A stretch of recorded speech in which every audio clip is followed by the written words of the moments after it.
The story begins in the early 19th century, when China stood as one of the most powerful and self-sufficient civilizations on Earth. Under the Qing dynasty, it saw itself as the center of the world, economically stable, culturally rich, and largely uninterested in foreign influence. Trade with outsiders existed, but only on China's terms. Foreign merchants, especially from Britain, desperately wanted access to Chinese goods, tea, silk, and porcelain.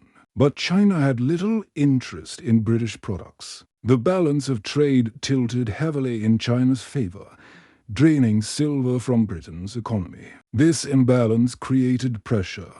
Britain needed leverage. They found it in opium. Opium, a narcotic derived from poppy plants, was cultivated in British-controlled India and smuggled into China. At first, it spread quietly. Then it spread rapidly.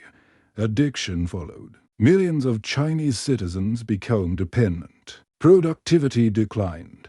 Social structures weakened. Silver began flowing out of China, reversing the previous trade imbalance. The Qing government recognized the threat. In 1839, a determined official named Lin Zexu took action. He ordered the confiscation and destruction of massive quantities of opium in the port city of Canton. This was not just a law enforcement move, it was a direct challenge to British economic interests. Britain responded with force. The First Opium War began shortly after. British military technology, modern ships, advanced artillery overwhelmed China's outdated forces. The war was short, decisive, and humiliating for the Qing dynasty. In 1842, China was forced to sign the Treaty of Nanking. This treaty changed everything.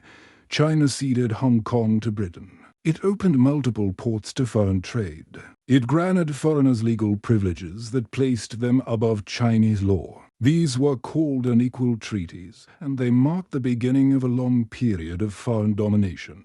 But the damage didn't stop there. Opium trade continued. Addiction deepened. Internal instability grew. The Qing government weakened further, struggling to maintain control over a population increasingly affected by economic hardship and social decay. Then came the Second Opium War. In the 1850s, tensions reignited. Britain, joined by France, demanded even greater access and privileges. When negotiations failed, war resumed. Once again, China was defeated. The consequences were even more severe. More ports